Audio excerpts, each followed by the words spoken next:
Hello everyone. Before starting,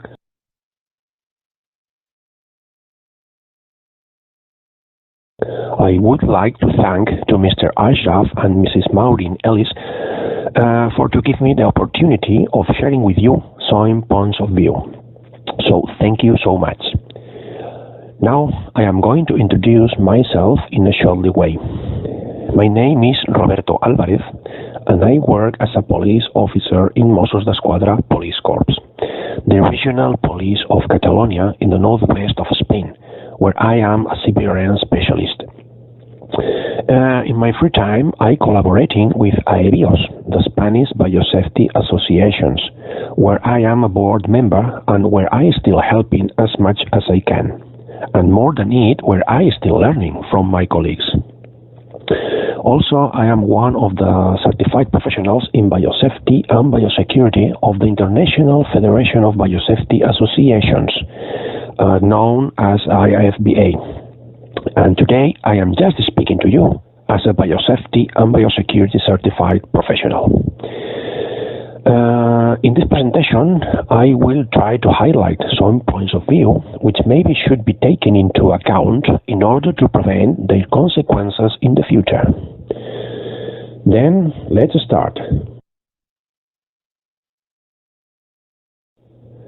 When we say biosecurity, what we are talking about? Any handbook or guidelines would tell us that if biosafety is to protect people from pathogens, biosecurity is to protect pathogens from people. From bad people, of course.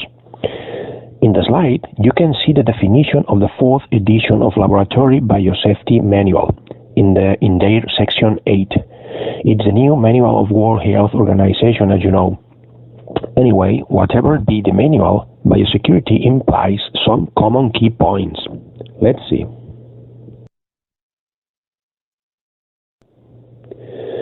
Access control with security clearances, and physical security by graded protection for detecting unauthorized access and even attempt, of course. Next, personal ongoing suitability and reliability by collection and verification their personal, professional, and even health information. Next, pathogen and toxin accountability. I want to say distributing responsibilities in order to make the common chain. Next is inventory control, and next measures in internal movement, disposal and storage, and even external transport. Next, incident and emergency response with incident reports, response plan, and incident investigation.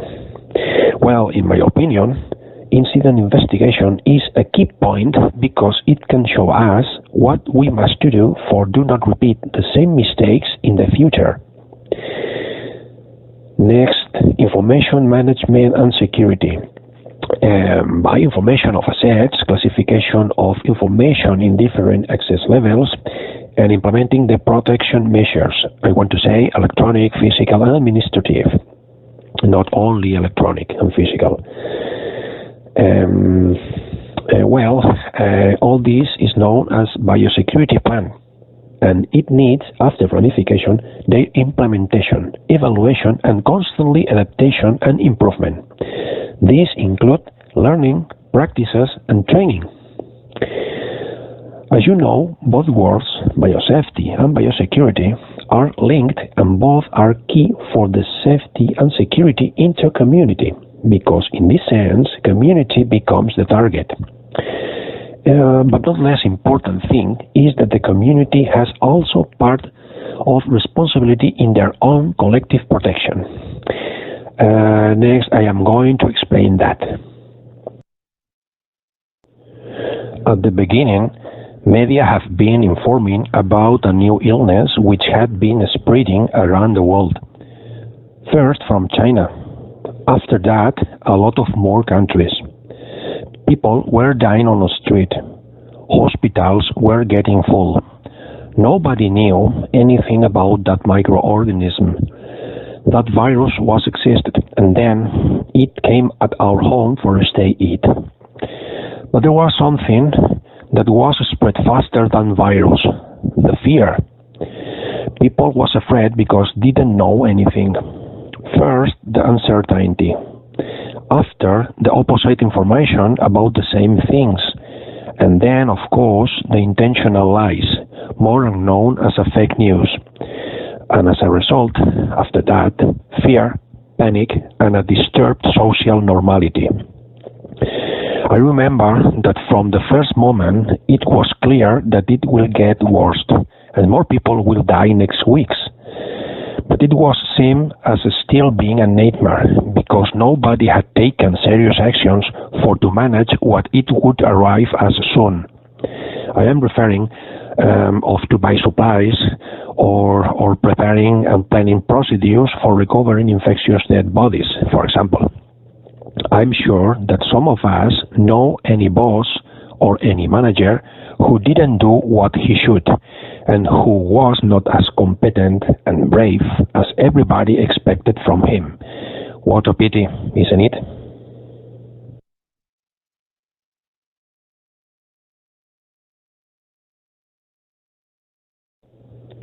At this point, there is no doubt that are governments who must give in to population the tools for making possible to understand the situation. People shouldn't have any doubt about the situation from the first minute, and from my point of view, even before the first minute, if possible, as it really was.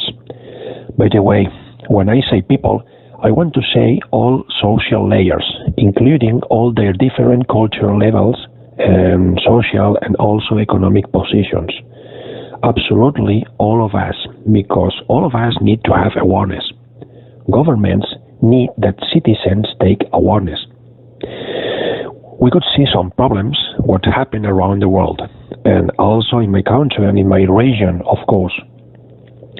The market shelves were emptied because there was fear of the possibility of shortage of food and also essential products. And then started problems on supermarkets and shops. When people get nervous, when people feel in risk or in danger, behaviors are getting worse. Some people become selfish and antisocial, but that kind of behavior, it really makes difficult the peaceful coexistence in society. It is not difficult to imagine how can developing the situation, isn't it? Then governments had must to make decisions. Sanitary confinements had already arrived. Business had closed. Workers didn't work anymore. Companies didn't earn money, and a lot of workers must to get fired. Some companies had to close. In fact, and as we know, a lot of business and companies had gone bankrupt. And now, more people than before needs a job. The lack of knowledge and information about the situation and about the virus becomes to uncertainty. I am referring to honest, daily, and true information from official resources. More people than before feels worried about the future, their own future, their family future. But governments were adapted the measures each time, depending on the new information about virus, which was appearing step by step, but also depending on the statistics, infected people, deaths, available medical resources, etc., etc. To be honest, we must recognize that the first months of pandemic, there were not a lot of information about virus, and governments didn't have all necessary tools for making correct decisions as today have. Nevertheless, people felt that the new measures were opposite to the last, and after those, again new others, also different. First, you can go shopping. After, you can't. And after, you can again. But after that, you cannot again. Well, the same in public transport, practice sports, school, etc. This has been happening a long pandemic and still do. Even having now the tools for making the correct decisions. I am referring to growth scientific knowledge, the resources invested, and very especially to learn lessons from first months. This makes people lose trust. As examples, you can remember polemics about which face mask was better and which didn't, and which drug was better for reducing, even preventing COVID effects, and which chemical home disinfectant was more effective and which didn't, or which was the application for a smartphone that can give more and better information in real time, etc. As an anecdote, and I can remember that a colleague told me that in their son's school there were a special disinfection plan which consisted in spraying the children's body with a spray containing liquid Virkon solution. It's obviously that Virkon is not for skin use.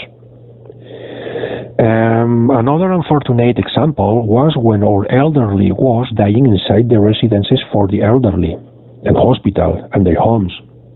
Then, almost all special response units were working hardly. I am talking about police corps, firefighters corps, medical emergency units, and military corps. All of them. One of those special units, which is famous for their supposedly high qualified and expertise level, had been spraying the foot of elderly people with sodium hypochlorite. Why? For helping to avoid the contamination of corridors. Well, although this is absolutely true, let me do not tell you who did it. Anyway, until here there have been good intentions. It has been mistakes and ignorance, for not to have all knowledge about virus as we have now. Different opinions or different theories offers a lack of certainty about anything, and this implies to create doubts. But what happens when it's the own government who is sending confusing messages, or opposite messages, or even irrational or stupid messages? What the hell happens then? We can remember some sentences about COVID like this. The first, I feel safe because I have a sportive past, said by Jair Bolsonaro, Brazil. Next one, disinfectants can be injected inside the body, and when it arrives at lungs, it cleans them, said by Donald Trump, USA. Other one, many families are going to lose loved ones soon, said by Boris Johnson, UK. And the last one, because it could be eternal, there are no virus here. You have not seen them fly, have you? Said by Alexander Lukashenko, Belarus. Well, this kind of comments from few country leaders is like fuel and energy for negationist movements, and this is a real threat for health of the community. Sometimes it's really difficult to understand how could exist someone who think and believe negationist theories, even though the scientific evidences. From my point of view, I have a theory that although stupidness has not boundaries, the stupid needs having limits. But obviously sometimes this could be very difficult. It depends on the rank or political or social position. So, the behavior of the population depends on their awareness level. If the awareness given from government is wrong, confusing, opposite, uncertain, inexact, without contrast, or all at once at the same time, citizens will lose trust. Sometimes it could seem as if some government was not applying political decisions, but spreading political campaign advertisements. It's amazing how a virus can affect and disrupt a normal functioning of society in any country.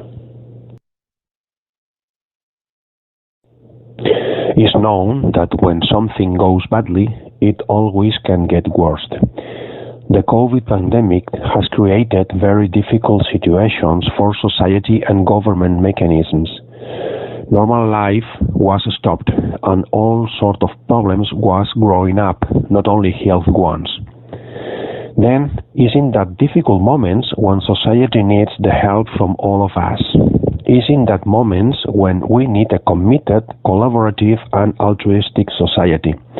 But unfortunately, also is that moments when some bad guys prefer to act, but not for helping, but for disrupting and disturbing as much as they could. The pandemic has created the perfect environment for that kind of people, who feel like fish in water. In fact, some of them are offenders, and now they can act hidden behind the protest and the uncertain situation created. And they can do it in some fields like riots, arsons, robberies, pillage, property damage, squatting houses, and well, etc., etc. If restrictive measures are designed for saving lives, I still trying to understand why it should be necessary doing all that in order to protest or expressing any right. Well, in this slide you can see some pictures of real examples in Catalonia, riots, pillage and squatting houses. I don't know, but maybe in your country has happened something like this.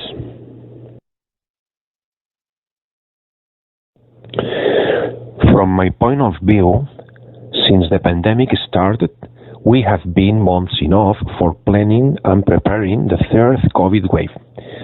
We could share some lessons learned in each step of the management, but in this slide, and as an example, I am talking about vaccination strategy. Everyone was expecting COVID vaccine because when it arrived, situation would be getting better, wouldn't it? Then the world had a huge invest in producing the vaccine as faster as it could. I want to say that if arriving of vaccines was expectable, why didn't do the correct planning of the associated logistic? Look, in my job we say that security is the ability to ask the right questions. So, how would we transport the vaccines from the factory to our country? What kind of requirements need vaccines for applying to transport? Do we have that vehicles? Can we adapt our vehicles for a safe transport? Do we have the budget, I want to say the correct budget, for renting the adequate vehicles? Do we have freezers enough in storage places? Do we have storage places enough? Are them adequate and secure? Can we guarantee the unbreakable cold chain in all transport and movement and storage places? At vaccination places, do we have the correct and enough tools for apply the vaccine? I am referring to syringes and needles. More, can we ensure vaccine supply for vaccinating 24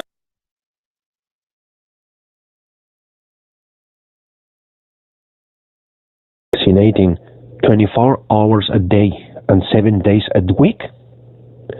Do we have alerted, trained and prepared personnel enough for working in this uninterrupted way from the first vaccine arrive and in order to save our population? And etc., etc., etc.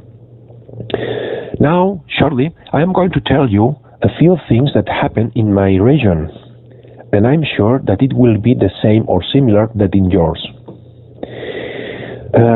All of us have heard, first, there were no vaccines. When vaccines were done, then there were not syringes. After that, governments bought syringes, but it was lost liquid from each vaccine vial. Then they bought the right syringes in order to not waste vaccine liquid. And meanwhile this happens, and even having vaccine supplies, we didn't vaccinate on weekend or holidays. Well, maybe COVID don't kill on weekend, I don't know.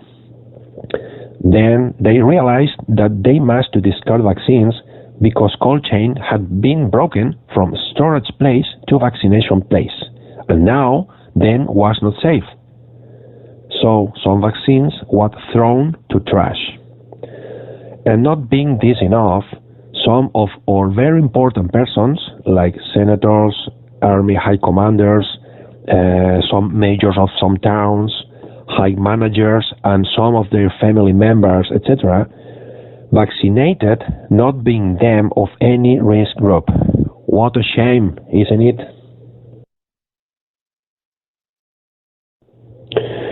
But what happened when it's not a stupidness, but is the evil what explain the facts? Obviously, at this point, we must to ask from different point of view. For example, are there someone who would steal vaccines? Are there someone who could make business with vaccines?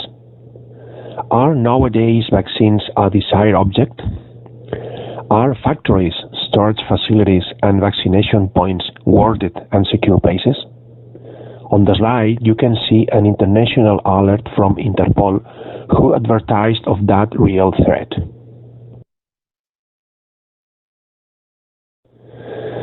You can see on this other slide an example of my own city, where hackers attacked the computer system of one of the most important hospitals. The initial target is the money. If you pay me, I will get back your all data and computer control. Nevertheless, I think we must to ask more questions like, is any very important person in that hospital? Or maybe has been there recently? Or maybe anyone from their family? What about the hospital management? It has been more deaths than in other hospitals? Who is the hospital director? Is he or she linked to any political party? Etc., etc. In my opinion, that kind of questions help us to have a wider viewing angle. I really think that it could be very useful for understand what is ununderstandable at the first moments.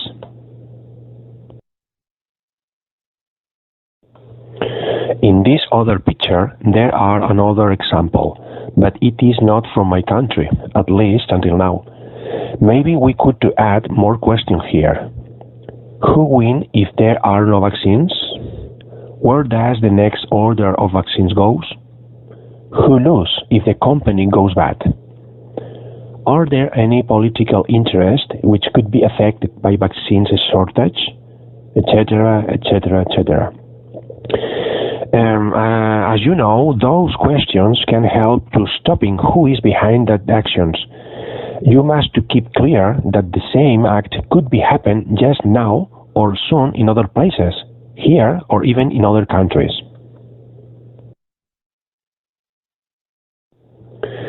There are some other weak points for thinking about, not only for the health risk, but also for negative and uncertain social effect risk.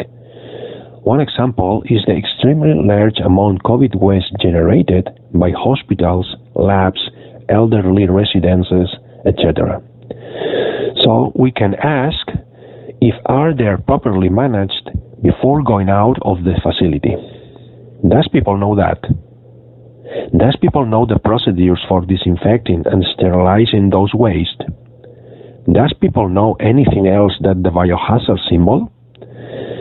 Does it known clearly which is the steps and the waste way from each creation to their final and safe disposal, including movements and transports? And what about investigation centers? Does people afraid about laboratories? Does people know the safety and security measures that these facilities have? Well, friends, finishing this presentation, I would like to highlight that from my point of view, from my opinion, the population awareness is one of the most important keys in management of a pandemic crisis like this. So I think that the ideas of the third slide I have shown you can go alone. It is a part of the mechanism.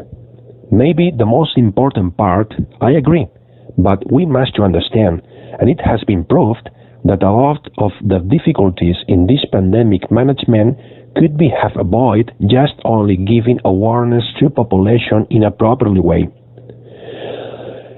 It wouldn't be the solution, that's true, but in my opinion, it would have helped very, very, very much. Well, I will be satisfied if I have entertained you a little bit. Thank you so much, and shukran jazilan.